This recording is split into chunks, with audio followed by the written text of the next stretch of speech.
Hi, Assassins. I'm Brooke. And I'm Cami. Welcome to Bookish Realms. We're just two girls who can't stop talking about fantasy books. Welcome to our deep dives of Queen of Shadows. We're back. Did you miss us? Because we missed you, Assassins. So as we get into our Queen of Shadows deep dives, Queen of Shadows follows Aelin Galathynius as she has finally returned to Outerland to rescue her once glorious kingdom and to confront the shadows of her past. For this book, it will consist of 13 deep dive episodes and one Maasverse episode, totaling to 14 episodes for this book. This episode covers chapters 1 through 6 of Queen of Shadows. Like in past episodes, the chapter summaries and character discussion are spoiler-free, but the rest of the pod does include spoilers for all the Throne of Glass. This podcast is for mature audiences only. Cami, take it away, girl. Let's get into some chapter summaries. As a reminder, this is a non-spoiler section where we summarize the chapters we'll cover in this episode. So if you haven't read the entire series, but you have read chapters 1 through 6 of Queen of Shadows, you can listen to this section. Chapter 1. Dorian is possessed by a Valg prince. He wears the obsidian wordstone collar and can barely remember his name or anyone he loved. The only memory left to him is of a woman being beheaded. He doesn't even know her name, just that she mattered to him. Dorian feels like he deserves this darkness, and his true self is slipping away fast. Chapter 2. Aelin is back in Aurelia. She's in disguise. She dyed her hair red, and she's trying out like a new identity. She guesses the king of Outerland is hunting for her as Selena since she failed to kill Wendlin's royals and steal their defense plans. What the king doesn't know is that Selena is Aelin, and Aelin has been training in Wendlin with Rowan to master her fire magic. But magic doesn't work here in Outerland, and Aelin is feeling the loss of both her magic and Rowan. She tracks down her old master, Erebin Hamel, in the slums of Rifthold. On her way, she notices the king's guards now wear black uniforms with an onyx wyvern. After a tense meeting with Erebin, Aelin catches a glimpse of someone she did not expect to see, Chaol Westfall. Chapter 3. Chaol rushes off before Aelin can approach him. She confronts Erebin instead and remembers how the Valg princess attacked her in Mistward, forcing her to relive her parents' death. Erebin stole the Amulet of Orinth from her that night. It actually contains the third word key, and Aelin's plan is to steal it back. Erebin knows everything, her identity, her magic, and even that people now call her the fire-breathing bitch queen. He tells her that Aiden Ashriver, her cousin, is set to be executed in 3 days at Dorian's birthday party. It's obviously a trap, but Aelin doesn't care. She has to save Aedion. Erebin offers his help, in exchange for a favor, of course, because it's Erebin. He wants her to capture one of the possessed guards so that he can study it. Aelin agrees and then heads off to find Chaol. Chapter 4. Aedion is sitting in his cell, waiting to die. He hopes his injuries finish him off before the king can use him as bait to catch Aelin. Aelin makes her presence known in Rifthold, drawing out 20 Valg-infected soldiers. She leads them on a chase through the city, then ditches them in the underground tunnels. But instead of finding Chaol down there, a mysterious woman finds her. Chapter 6. The woman does not introduce herself, but she is a city guard and a rebel. Chaol left his title behind and has now joined the rebellion. The mysterious female rebel doesn't trust Aelin. After all, Aelin did kill several rebels during a rescue mission gone wrong in Crown of Midnight, aka Archer Finn. Aelin doesn't trust them either, though, especially after the mess with Archer Finn and Nehemia's death. This section of chapters ends with just a lot of tension between all of these three people.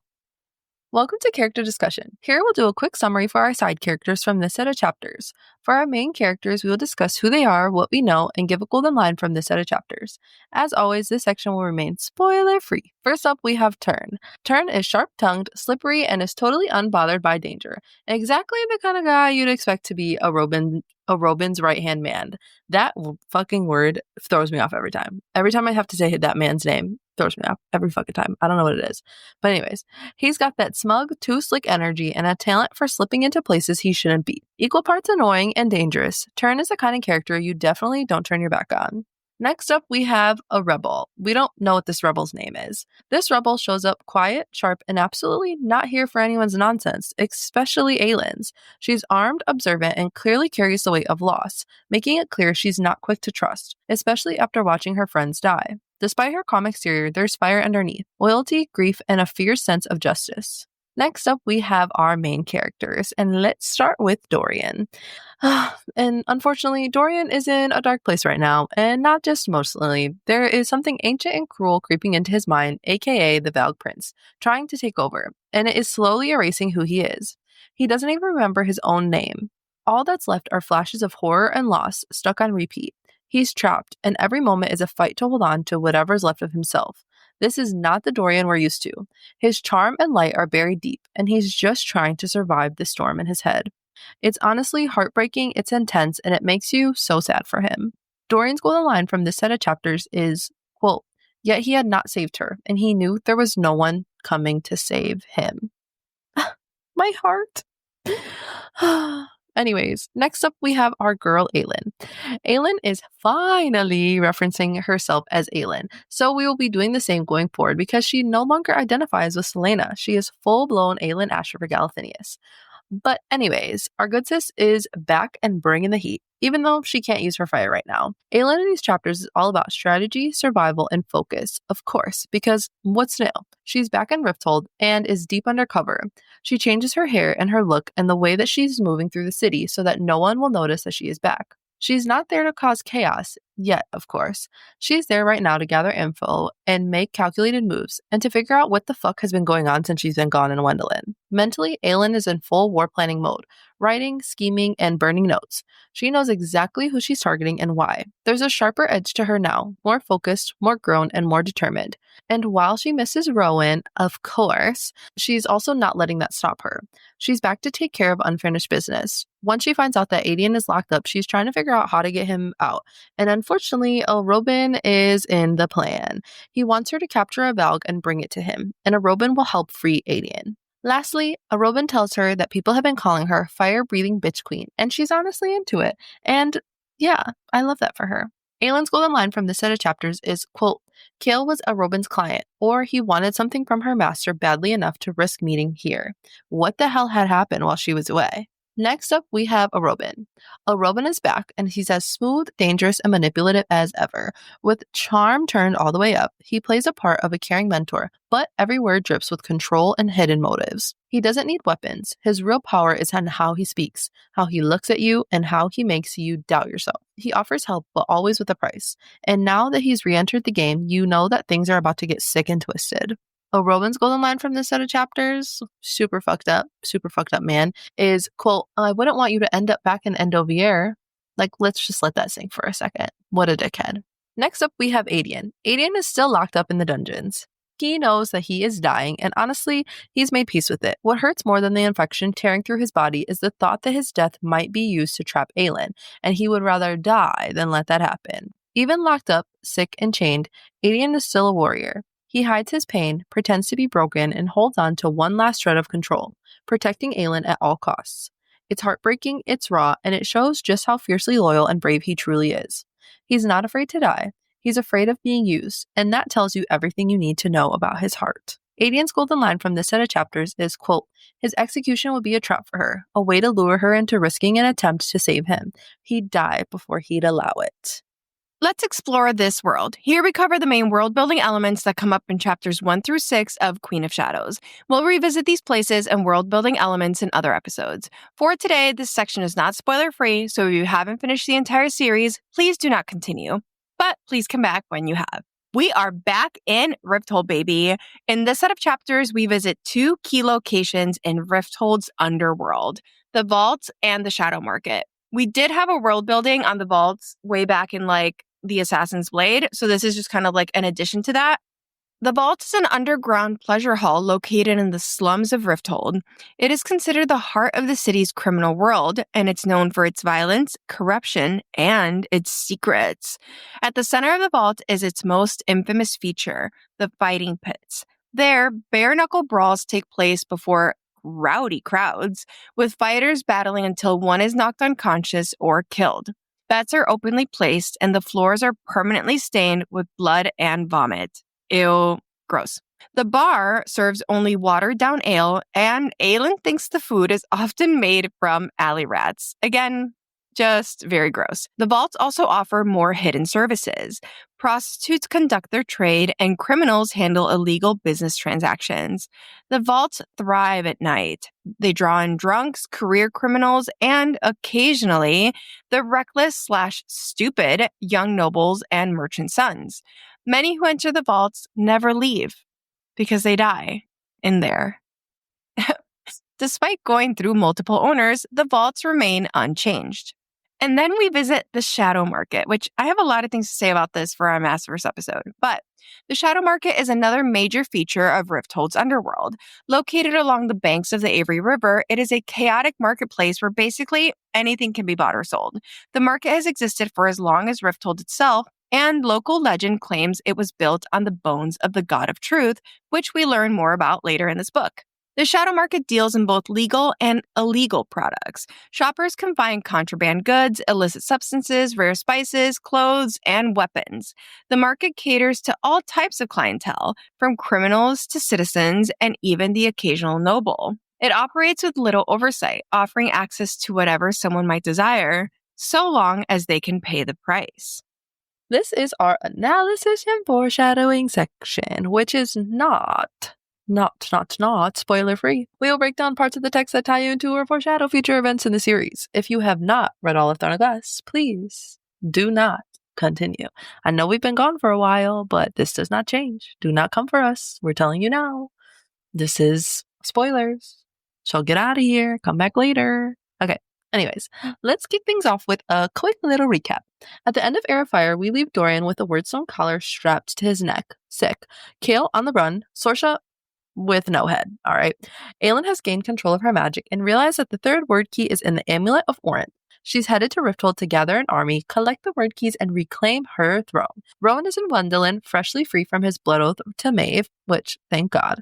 He swore the blood oath to Aelin and is the first member of her court. How cute. And Manan and the 13 are on their way to Morath. With Airfire, we had a lot of new POVs added, and we split up the analysis and foreshadowing based on these POVs. The reality is that more and more POVs are going to get added, so moving forward, we are just going to go mostly in the flow of the chapters for foreshadowing and analysis, because also the chapters kind of get a little weird. Some chapters, you get like 3 different POVs, so it's just not cut and clean anymore. We start Queen of Shadows with Dorian. This is the first book in the entire series to start with a POV that is not Selena/Aelin. Throne of Glass, Crown of Midnight, The Assassin's Blade, and Air of Fire all start with Aelin's POV, which I just think is like interesting. I felt like we needed to point it out. You know, Dorian is possessed by the Valg Prince. He's still aware to some extent. Dorian describes the Valg Prince in him as, quote, "It was ancient and cruel, and paced in the shadows, leashing his mind. It was not of this world, and had been brought here to fill him with its primordial cold." We've gotten a lot of descriptions of what a Valg attack feels like, but this is our first and only real description of what a Valg possession feels like for the person being possessed. And unfortunately, like Dorian does become our inside look at what the Valg do once they're actually inside you. The words used in this description are very interesting. Ancient and primordial and not of this world are all things that we knew about the Valg, but it does stand out that these are some of the first descriptions we get of this Valg possession. Primordial is especially interesting to me because it hints that the Valg have existed from the beginning of time, meaning that evil and darkness has existed from the beginning of time, which like we know, but like context of the Maasverse, the story, very interesting. And those descriptions being paired with not of this world brings up some of the questions that we at Bookish Realms have been asking since the Valg were introduced. Where is their world? Does that world still exist? Is that world just darkness and shadow? Who or what remains there? There's so many questions. During these descriptions, we learned that Dorian has forgotten something. Quote, "He could not remember his name. That was the first thing he'd forgotten when the darkness enveloped him weeks or months or eons ago."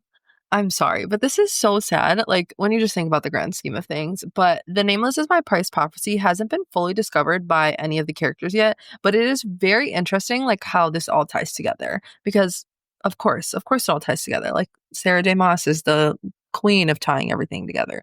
But anyways, the first thing Dorian forgets under the Valg possession is his name. In this moment, Dorian is literally nameless. But Dorian is nameless in another way too, since he is one of the people who can pay the price of the nameless prophecy and forge the lock. So he is also nameless to the gods because Brannon is his ancestor. At the end of Kingdom of Ash, we learn that Dorian is named Dorian because when he was born, the king remembered his own name for a moment and gave it to Dorian. Both Dorians forget their name, which I think is also so interesting.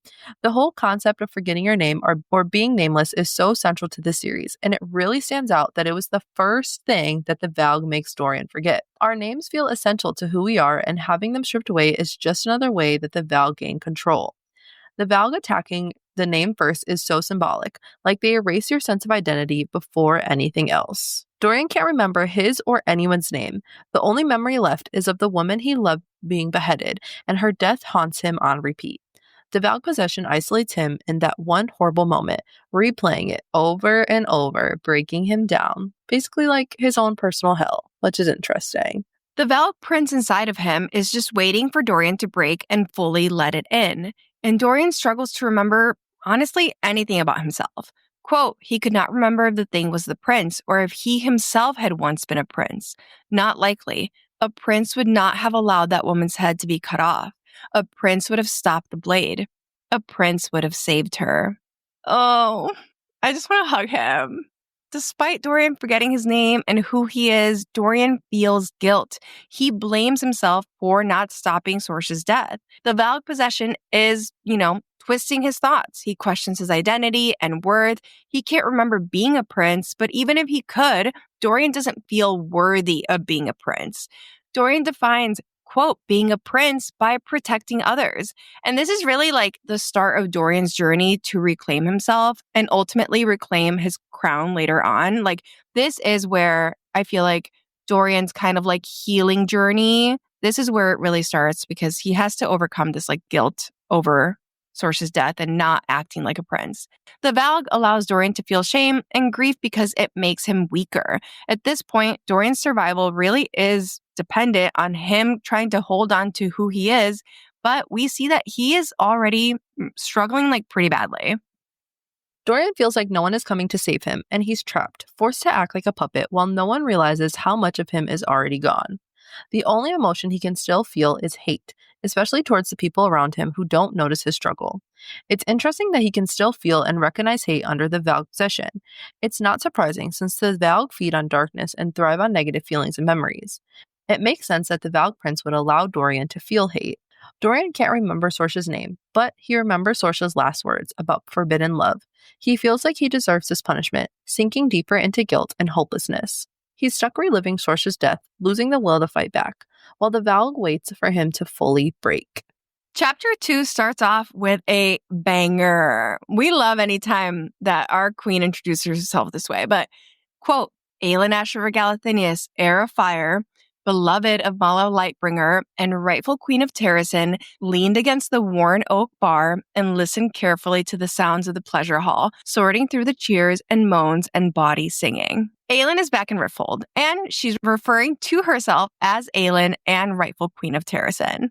Aelin is in disguise. Well, not disguise. Well, she is in disguise, but Aelin is in the disgusting, dangerous vaults, listening for information. She's tracking a Robin's client and notices the new black uniform guards with onyx wyverns. Quote, she managed to slip past one such patrol during the chaos of docking, but not before noting the onyx wyvern embroidered on their uniforms. Black on black, perhaps the king of Otterland had grown tired of pretending he was anything but a menace and had issued a royal decree to abandon the traditional crimson and gold of his empire. Black for death, black for his 2 word keys, black for the Valg demons he was now using to build himself an unstoppable army. So fucking interesting. Aelin wonders if the black on black uniforms mean that the king has fully embraced the darkness and isn't hiding his evil behind royal colors. Aelin connects the black uniforms to death, the word keys, and the Valg. Everything the king now stands for is corrupt and violent. There's a lot of color symbolism going on here. Black is used to erase identity. The color black is used to symbolize so much: the Valg, death, darkness, and corruption. Black is also tied to the word keys and the ring/collars, both made from obsidian. Even outside of the series, the color black is often used to symbolize death and mourning. People wear black to funerals as signs of respect, and the color black is often meant to signal the end of something. It is also used to represent villains and darkness. As Aelin is in the vault, we learn that she's dyed her hair red to avoid being recognized because she knows everyone will be looking for the golden-haired king's champion. She followed Arobyn's assassins from the Shadow Market to the vault, realizing that Arobyn must be meeting someone important or maybe someone dangerous. Aelin's trying to keep a low profile at the bar, which we know is very difficult for her, but is still listening out for information, especially about Kale and Dorian. But she's running low on cash, so she might have to use her skills to fix that little issue. She thinks, quote, if her people could only see her, Aelin of the Wildfire, assassin and pickpocket. Her parents and uncle were probably thrashing in their graves. Still, some things were worth it. When I read this, I was like, this is such a small moment, but it is actually so important. We've seen Aelin have these thoughts so many times before. She has so much guilt about who she became and the things that she did to survive. But in this moment, she acknowledges that she's an assassin and that she might possibly have to pickpocket someone to get a little cash. She acknowledges that her family would probably disapprove. But then she stops herself. She doesn't go down that spiral of shame that we see her go down. She says, still, some things were worth it. There are things that she's had to do and will have to do in the future to reclaim her throne and collect the word keys. And she's healed enough to accept that those things are what need to be done and she can't have shame around it. And we love that for her. We love that healing journey. And that's on growth, period. Anywho, Aelin orders another ale and is confronted by Tern, Arobyn's second in command, who taunts her, but she stays calm and confident. Tern points out Arobyn's booth, where Aelin spots a nervous client with his armed female guard nearby. Hello, Kale and Nesrin. Aelin realizes Arobyn chose the vaults because he secretly controls it. She walks away from Tern, bracing herself to face Arobyn. Quote, but she was ready, or as ready as she could ever be. She'd spent long enough planning. We have to point out that this moment, because despite all of her healing and air fire, our girl is still using her favorite crutch. Plans. Plans offer Aelin a sense of security and control. As she walks toward Arobyn, we get a lot of Aelin's internal thoughts. Quote, Aelin had given herself a day at sea to rest and to miss Rowan.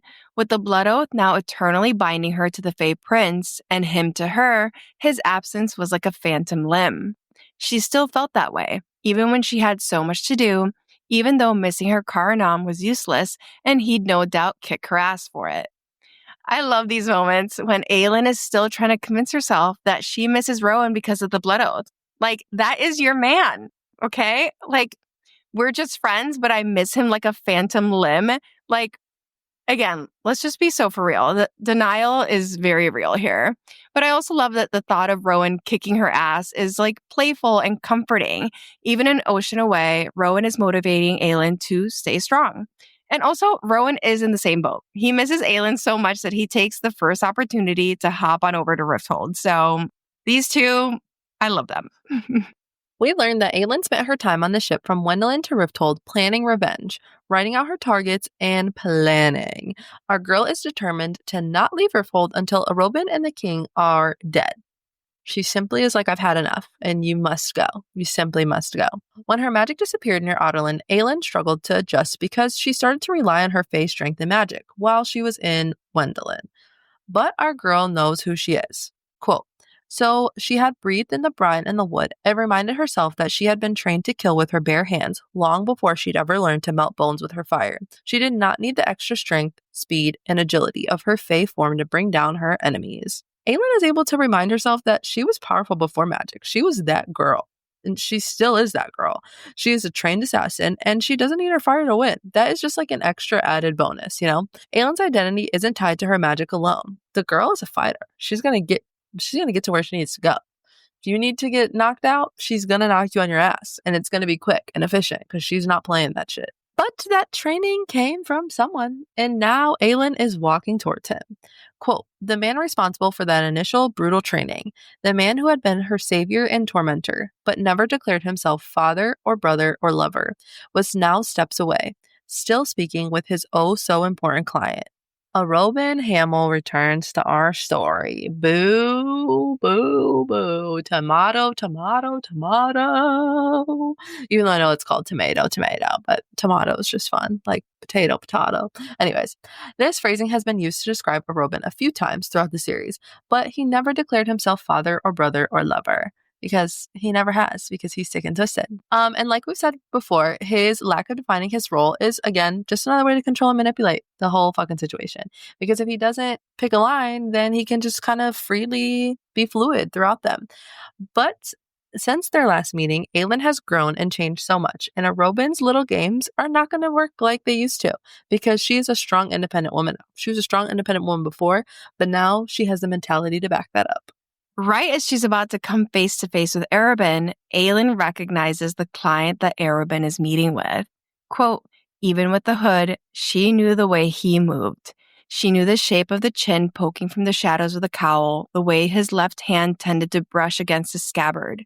But the sword with the eagle-shaped pommel was not hanging at his side, and there was no black uniform, only brown, nondescript clothes spotted with dirt and blood.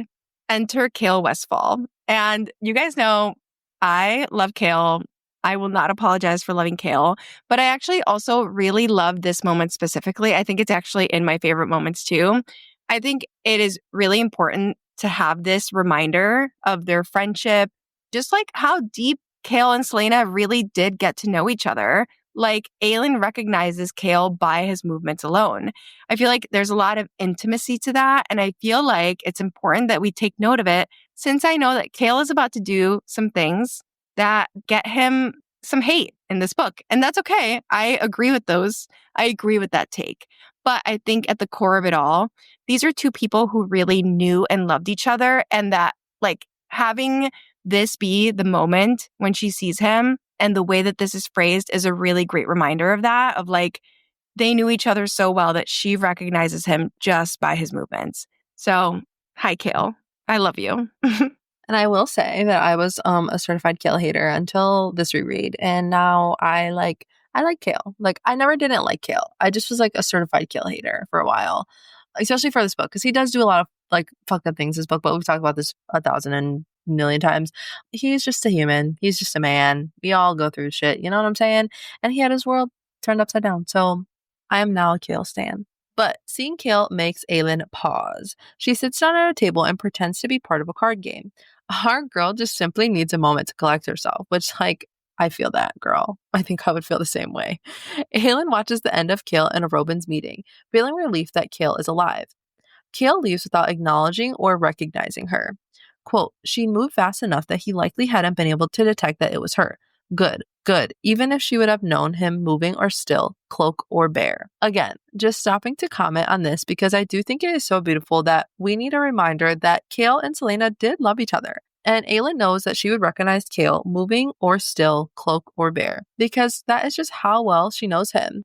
It's giving the Song of Achilles, if you guys have read that book. I'm not going to say more because I don't want to spoil anything, but this whole part, I was like, this is Song of Achilles. It's on my TBR. I'll read it eventually. Oh, it's so beautiful. You need to. I've heard. I think I would do it on an audiobook though, because I only like to physically read fantasy. Stuff like that I like to read on audiobook. Like, it's really beautiful. Aelin watches Kale leave, but stays focused on Robin instead of chasing after him. She suspects Robin set up the whole scene to mess with her emotions and gain an advantage, especially by showing her Kale. Everything is always a fucking game with Robin, so like, I honestly wouldn't put it past him.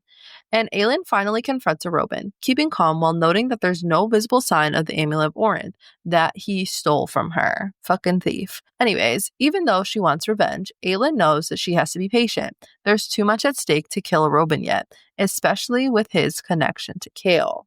Arobin doesn't ease into anything, though. He tells her that womanhood suits her and then makes his first move in this shitty chess game that he's trying to play. Quote, he cocked his head, and she knew it was coming before he amended, or should I say queenhood. It had been a decade since they'd spoken baldly of her heritage, or of the title he had helped her walk away from, had taught her to hate and fear. Sometimes he'd mentioned it in veiled terms, usually as a threat to keep her bound to him, but he had never once said her true name. not even when he'd found her on that icy riverbank and carried her into his house of killers. Bro, I can't contain my hate. Like, I just want to fight Arabin. I hate him so much, almost as much as I hate Mama Blackbeak. What's her name? The matron. I hate her. Arabin thinks that they're playing a game, though, because that is how he is. He immediately tries to get under Aylin's skin by bringing up her title, reminding her of the identity that he made her hate. Arabin used Aylin's trauma and her secrets to control her and keep her tied to him. He made sure that she feared her past and her power.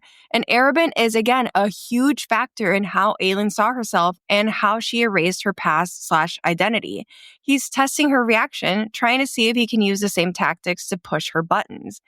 But, again, our queen has grown. She recognizes the manipulation immediately and stays calm. Arabin mocks Aylin about her new reputation as the, quote, fire-breathing bitch queen because he heard what happened in Wendland. As he should. He should be scared. I don't know why he's not scared.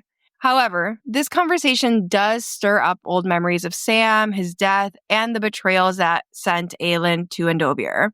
But again, Aylin stays mentally strong. She doesn't spiral. She uses these memories as reminders of the many debts that Arabin owes her. Again, I cannot wait until this man is just like gurgling in his bed, choking on his own blood, but we're not there yet. Oh, I'm excited for our good sis Lysandra to come in here. I love her so bad. Ugh, that's my girl. Anyways, Robin continues to play mind games. He withholds information about Kale to try to keep power over Aylin and control the conversation, of course. And Aylin stays attached, refusing to give Robin the reaction he wants. Robin comments on her new scars. Quote, he glanced at the thick scar across her palm, proof of the vow she made to Nehemia to free Iwe. Robin clicked his tongue. It hurts my heart to see so many new scars on you. I rather like them. And it was the truth. This is just further proof that Robin has no idea just how much Aylin has changed or what she's really been through, honestly. To him, these scars are a physical representation of pain or danger. But to Aylin, these scars represent so much more. They're promises she made. They're proof of her survival. They're part of her story. And these moments are really tough to read when we know that in Kingdom of Ash, these scars are taken from her. And that's honestly why she has like the reaction that she does when they're all gone, because they do mean so much of her story. But the game continues. Arabin tries to bait Aylin by calling the keep home, but she doesn't fall for it because her only goal is to get what she needs and then to destroy him, as she should. But when Arabin hints that something major happened while she was away, Aylin tries to hide her panic and starts praying to Mala and Deanna, which is, again, such a switch up from how she usually regarded the gods and goddesses. And I do think this is because Mala does seem to have helped her and Rowan out in Wendland. But regardless, her first thought and her first fear in this moment, when Arabin's like, oh, something happened, is Dorian and Kale. She is so worried about them, which again is just a further reminder of how much the two of them still mean to her. Her focus is on their safety, even while dealing with Arabin's shitty little mind games. As Aylin panics internally, though, she does think about Rowan. Quote, after all that she had endured, after what she had overcome in Wendland, to return to this. She wished Rowan were beside her, wished she could smell his pine and snow scent and know that no matter what news Arabin bore, no matter how it shattered her, the Fae warrior would be there to help put the pieces back together. Don't worry, girl. He'll be back soon because he cannot hold off. He'll be back. She just wants to feel comfort and safety, and that's what Rowan has started to represent for her. Also, we point it out every time, but Aylin wants to smell his pine and snow scent, aka the scent of Terrasen, the scent of home. And she knows that no matter what, her and Rowan will put the pieces back together, which is why she wants him there. Again, don't worry, girl. He's on his way. But nothing could prepare Aylin for what Robin is about to reveal. He tells Aylin that her cousin Adian has been in prison for treason and he will be executed in 3 days as bait to lure her back. This completely shifts her focus. Even though her plans are at risk, Aylin immediately decides saving Adian comes first. Quote, but Adian had to come first, even if he later hated her, even if he spat in her face and called her a traitor and a whore and a lying murderer, even if he resented what she had done and become, she would save him. Aylin's fears of what Adian will think of her directly mirror Adian's fears. Adian also worries that Aylin will see him as a traitor. They both fear rejection from each other, which honestly is so sad, but it also is so representative of how they see their bond and their duty to each other and Terrasen even after a decade apart. After this, a Robin offers Aelin help rescuing Adian in exchange for capturing a Valk soldier. Aelin knows a Robin is lying and playing games, using affection and guilt to maintain control, especially when he touches her, which, like, ew, disgusting, and offers his fake-ass apology. Aelin stays focused on her goal, giving a Robin limited truth about the Valk while keeping the word key secret. A Robin claims he's different, but Aelin knows everything is a game. A Robin is calculated and wants to regain power over her. And Aelin has a new goal, and that is saving Adian. She's coming for you, Adian. Get ready. And now that Aelin knows that Adian is alive, we briefly get his POV. And he is, like, not doing great. Adian thinks he'll either die from execution or the infected wound he secretly let fester after Sorsha's murder. So, like I said, he's really not doing great because death is on the table, okay? But he refuses to bargain with the gods, thinking, quote, they'd never answered his pleas anyway, and wants to die before Aelin can be trapped, saving him. Adian hides how sick he is from the guards, determined not to be used by the king, because again, this is all a trap for Aelin. He accepts death, seeing it as a relief, but he hopes it comes before Aelin so that she stays free. Even in death, he's like, I must watch out for my cousin girl. While Adian is trapped in the castle, Aelin is busting through the streets of the slums since the king's guards found her after her meeting with Arabin. She dives into the sewers despite her personal trauma with them. Let's cue the flashback to take my body home to Terrasen Sam. Okay? But she forces herself to move forward while navigating the tunnels and remembers Arabin's hint about the southeastern passage. Aelin is confronted by a female guard from the vault who reveals the guards chasing her don't work for Kale. They work for the king. Nesrin and Aelin meeting is really like when two baddies collide. I love Nesrin's attitude right here. I think it's so funny, which, like, as she should. Nesrin tells Aelin to follow her, which Aelin does for a bit, but she wouldn't be Aelin if she didn't test the waters. So, of course, she threatens Nesrin's life the moment she can. Aelin holds a knife to Nesrin's throat and warns her, quote, one sentence to convince me not to spill your throat on the ground. But Nesrin replies, I'm taking you to the captain. Nesrin reveals Kale joined the rebels and Dorian is still alive, which makes Aelin to lower her blade. But when Nesrin reaches for her weapon, Aelin snaps, I decided to spare you, and that's how you repay me. They trade snarky remarks, and Aelin's calling out Nesrin's attitude. Quote, no wonder the captain had you sit out the meeting. While Nesrin accuses Aelin of slaughtering rebels, aka Archer Finn. I love them. I feel like Nesrin is like one of the first characters to like sass Aelin back fully, and I loved it, and I forgot how much I loved it. But Aelin refuses to apologize, saying, quote, should I grovel on my knees for any of that? Before she demands to be taken to Kale. But then they hear a voice. Quote, she knew that voice, but she still couldn't brace herself for the full impact of Kale Westfall staggering out of the darkness at the end of the tunnel, holding a limp, too-thin man between himself and a companion, another armed man guarding their backs. Even from the distance, the captain's eyes locked onto Aelin's. He didn't smile. Imagine seeing your ex after he sent you off to another continent, knowing that as you said your goodbyes, you whispered in his ears the clues that he needed to figure out your lost fake queen, and now he's in the rebellion because of you. And to top it all off, he doesn't smile at you when you're reunited after months apart. Yeah, I would also be crashing out. And that's where this set of chapters ends. Honestly, like, immediate. Like, I would immediately begin cussing, throwing out somewhere. I would be pissed. Oh my gosh. But to close out foreshadowing analysis, let's talk sections. Queen of Shadows is split into two parts. Right now, we are in part 1, called Lady of Shadows. The title fits where Aelin is, because she's working in secret, navigating old enemies and dangerous alliances, and hasn't fully stepped into her role as queen. We'll point out when we transition into part 2, which is called Queen of Light, and dive deeper into how the tone shifts when Aelin truly claims her power and steps into Zealot.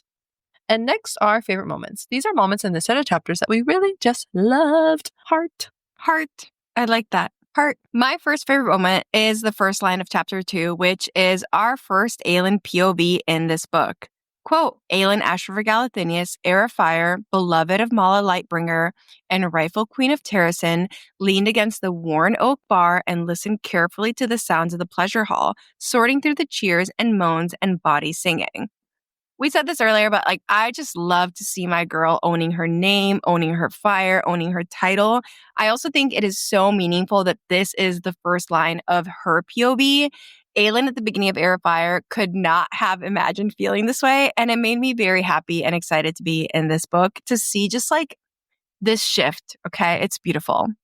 My second favorite moment is when Aelin is collecting herself after spotting Kale because she recognized him just by his movements alone. And I think I said this earlier, like, I love this moment.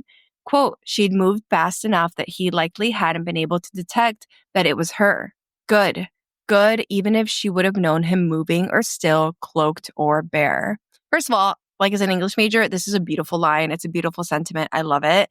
And we talked about this moment in analysis and foreshadowing, but it is really, really important to me that this is her reaction to seeing him for the first time in months, because it is a reminder that despite everything that happened in Crown of Midnight and in Aelin's journey in Heir of Fire, Kale was and is so important to her and her journey.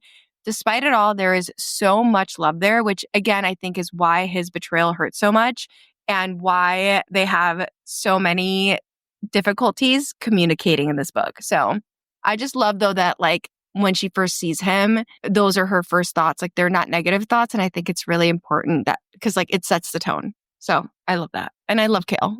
So you guys know. I have two favorite moments from this set of chapters because, of course, I do. My first favorite moment is, quote, actually, I believe the title our esteemed friends in the Empire now like to use is Fire-Breathing Bitch Queen, which I love that because it's just iconic. It's simply an iconic moment. And I do think that this is the first mention, and correct me if I'm wrong, but I think this is the first mention of Fire-Breathing Bitch Queen. And is it the first mention? I think so, right? I'm like pretty sure. I think so. I don't know. Neither do I. No, I think in Heir of Fire. I don't know. Whatever. It doesn't matter. Yes. For the purpose of this, it's going to be the first time it's mentioned, just because, like, it is. But if it's not, like, let us know, because I will correct myself. But I just, like, love how she embraces it. She's just like, yeah, I actually kind of fuck with that. Like, period. Slay. I love that. And I just think it's fun. Like, it's fun, and I love it. Okay, and then my next favorite moment is when when Aelin is talking about the vaults, and she says, quote, a former underling of Ferran and a dealer of flesh and opiates had accidentally run into her knives repeatedly. I simply just like love her humor here because she's like basically talking about how it's just so unfortunate that he like repeatedly ran himself into my knives. Like she didn't stab him like multiple times in a row. Like I don't know, I just think it's so funny that even though like she's like killing these people, she's still like giving a sense of humor with it. And I think that it just like shows like how she just is unserious, and I love that for her, like as she should be. All the shit that she's be having to go through. I think also I was reading like the next set of chapters that we're covering, and I think there's another moment in there where like she does something similar, and I think also it's like, are you like it's SJM, so I think everything is on purpose, but also is she like a little funnier because she's like more healed and like able to like make little jokes like that? Because I feel like she's always been like sassy, but I feel like there's a lot more like humor with things that she typically did not have humor around before. So I don't know. I love her. She's a healed queen. We love it. We love it. And lastly, our final thoughts. I like genuinely cannot believe that we're in Queen of Shadows. I was just thinking about like us two. I think it was around this time last year when we like started planning for this podcast. And it is just crazy that we're already like, this is book 5? No. Yes, it's book 5. And I just think it's crazy that we like stuck to it and we're here. And I know we both really like this book. I think this is probably my third favorite book in the series, with number 1 being Heir of Fire, number 2 Kingdom of Ash, and number 3 Queen of Shadows. And I think like the way that this book starts off really sets the tone from what we can expect from it, which is just like tons of action, tons of tension, tons of reveals. and also tons of emotional damage, if we're being honest. But I'm really, really excited to be in this book. So I agree with a lot of the things that Cami said. I think the fact that we are halfway through the books is crazy. Like, it simply doesn't feel like a year ago we were sitting here like planning what we want to do. And I think in this point in like the year, we have just grown so much as like podcasters. And I think it's just crazy that we're like halfway done with the series. But that does not mean that we are halfway done with podcasting, because we will simply not be done. We have other things planned for later in the future. But that's besides the point. And I simply am so happy that we are in Queen of Shadows. This is my second favorite book after Kingdom of Ash, because I love action. I am an action girly. Those are like some of my favorite movies to watch. And I just love that this book is like filled from start to finish with action. I think this is the most action-packed book in this whole entire series. Because in Kingdom of Ash, we get like a lot of action, but there's also a lot of like tying of loose ends. This is like pure action, and I love that. But also, I just forgot how sad Dorian's initial chapter is in this book. I forgot that he was actually the first POV from this book, and I simply am just so upset that like we're not going to get like typical Dorian throughout this book until we get like a little bit. Actually, I don't even know if we get like a POV from him, like a typical POV from him in this chapter, in this book. I don't remember, because it's been a long time since I've read this book in total. But free Dorian, free Dorian.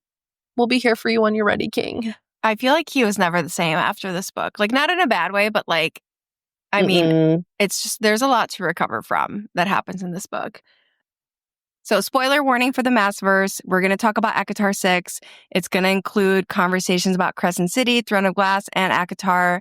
We're just going to yap about the ACOTAR 6 news. So, spoiler warning. Before we go, we need to yap. Let's have a little yap session about the ACOTAR 6 news, because I think my fiance and I were driving, and I texted Brooke in like all capital letters, like, go look at SJM's Instagram. Like, the first draft of ACOTAR 6 is done. I like screamed in the car.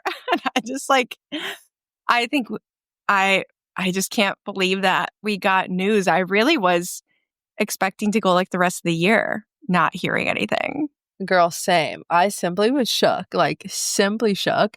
I just cannot believe that like we have an update, because I feel like for so long, it like we haven't heard basically anything new from her since House of Flame and Shadow came out. And that was like a year ago. And I think it's crazy. Like, it is simply crazy to me that we are getting one step closer to getting ACOTAR 6 in our hands. Like, I know. one step closer. Let's do like, what are your guesses for, well, who do you think this book is about? Okay, so me personally, I think that this is going to be a Tower of Dawn situation, which I know we've talked about this before. I think this is going to be like, because like, also, I'm sorry, you are insane if you think that you are going to be able to read ACOTAR 6 without reading Crescent City. Like, at this point, like, we're in too deep. The books crossed over. Like, you're going to have to read Crescent City in order to read ACOTAR. So I don't know. I do think that it will be from Elaine's POV though, like, in some sort of way, shape, or form, because I think that she's already kind of hinted that it's supposed to be in Elaine's POV. But I'm also confused because we don't really get anything from Elaine at the end of in Crescent City from Elaine. It's mostly from Nesta.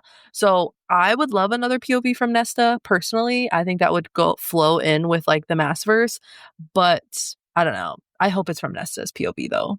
Yeah, I think I have a really hard time imagining how the things that happen in Crescent City can happen, and ACOTAR 6 doesn't in some way revolve around Nesta or involve Nesta.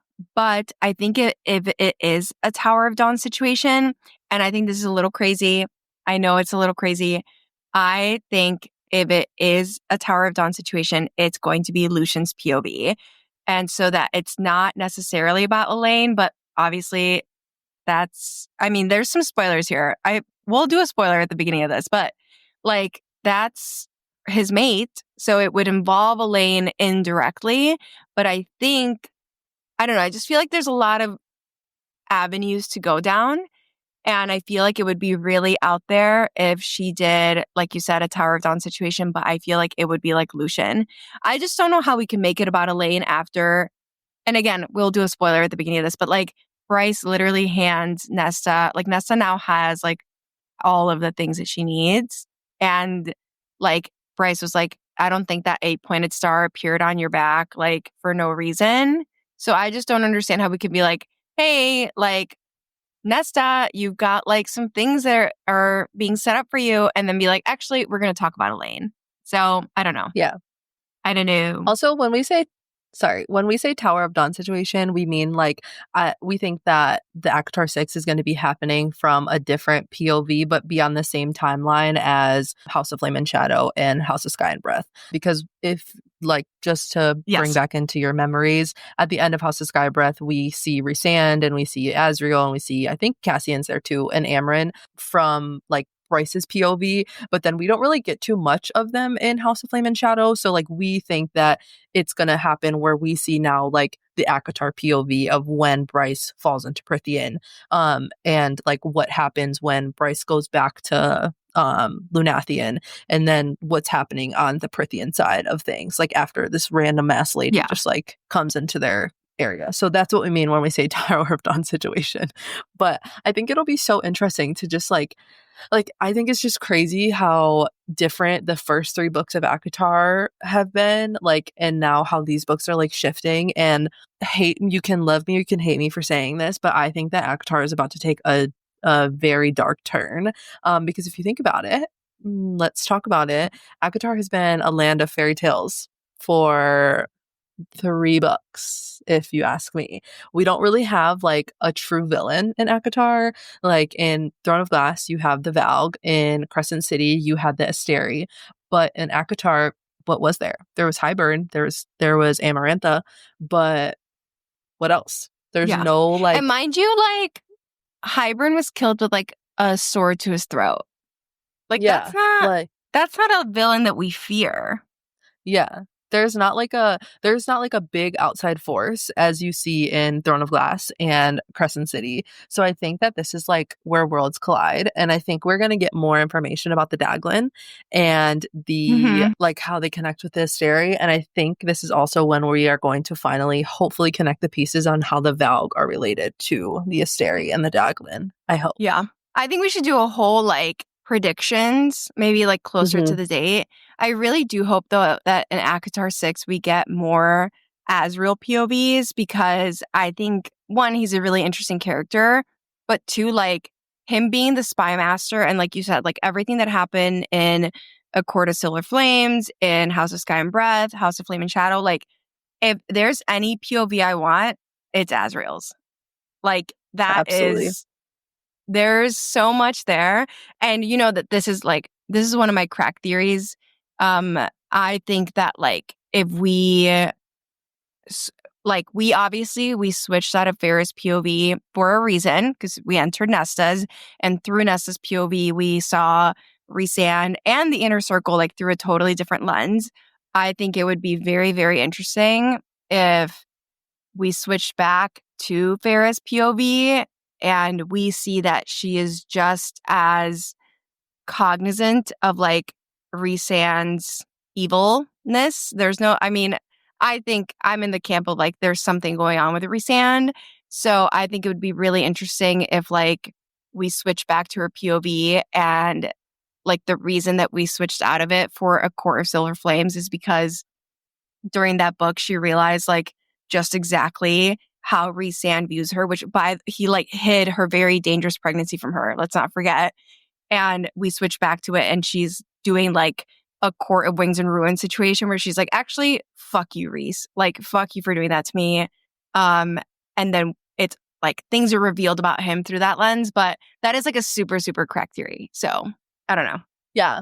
I mean, we all know that I think that Rhysand is Valg. Like, I've talked about this 1,500,000 times. And like, what do we associate the Valg with? We associate them with the bad guy. And I'm not saying that Rhys is evil. Like, I don't think like he is fully evil, but I know that like at some point we will have an episode on like the difference between good and evil in the Maasverse, because I do think that there is such a thin line between the two of them. But I don't know, I'm just excited. I really hope that we get this book like within the next year, especially if this is the first draft. I would think that we would get it by like the spring. You would think, no? I mean, if it is about Elaine, a spring release would be ideal. Mm-hmm. But I don't know. Who knows?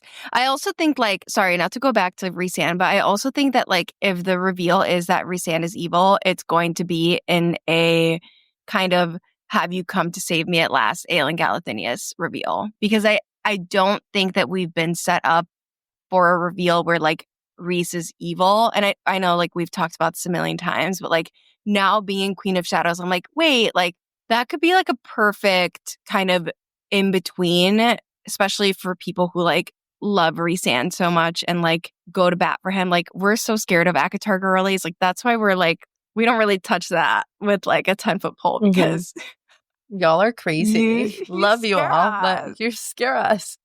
You Because here's scare what us. this is my hope for ACOTAR 6 is that I just like since it has been so long since SJM has published a book in this world, I just really hope that like people realize that like this is SJM's story, baby. Like you can come up with all the theories that you want and all the directions that you hope that this book comes into, but like just remember that like this is her story and like she has a goal in that big beautiful mind of hers where she wants us all to connect and where it's all going to go. So like I just hope it doesn't turn into like a House of Flame and Shadow situation where people are like this is book terrible when it's like House of Flame and Shadow was not terrible. It was just like a lot of information, but I thought it was written fine. Like I think I gave that a 5-star for House of Flame and Shadow because I was invested in the story, not like taking Yeah. it personal because it didn't fit my narrative. So I just really hope Yeah. that doesn't happen because that will be sad.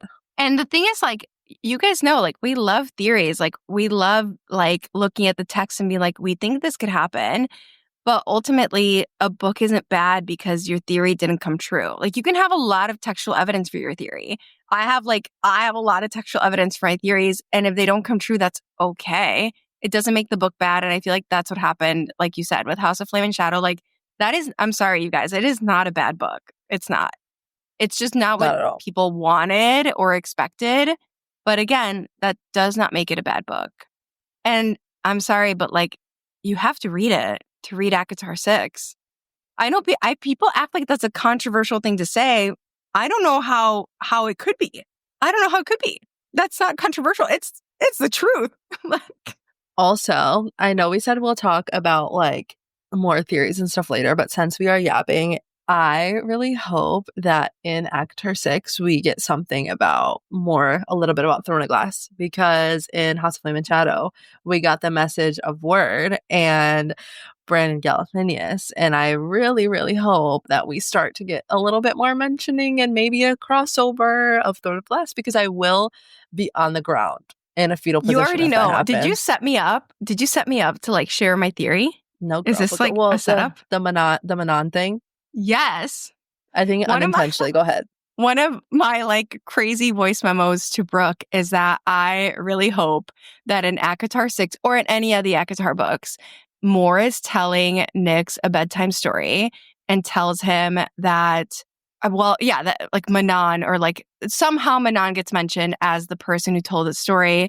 And then Moore starts telling the story and it's once upon a time in a land long since burned to ash. And then that's like, I think it would be really good. The fact that when you started saying that, I started getting goosebumps is crazy.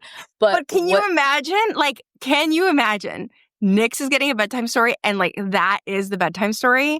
Like that is like in Crazy. the fandom, everyone's like, "Oh, me telling my newborn a bedtime story," and it's like once upon a time in a land long since burned to ash. Like I'm sorry, it's a perfect setup. SJM, if you're It's listening, beautiful. like you should use it. Just saying.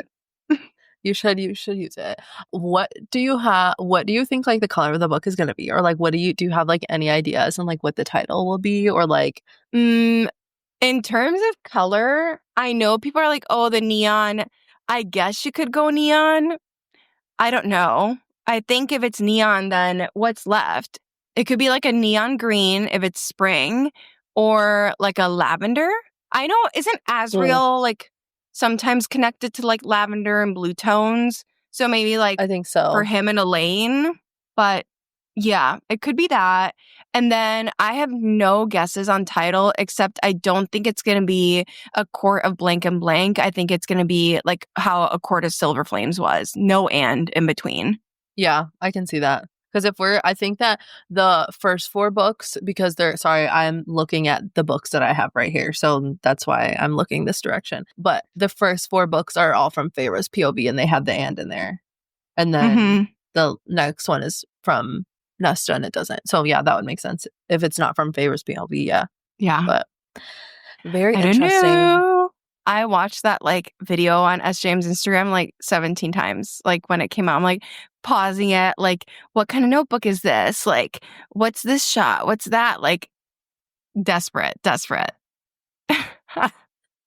No, literally.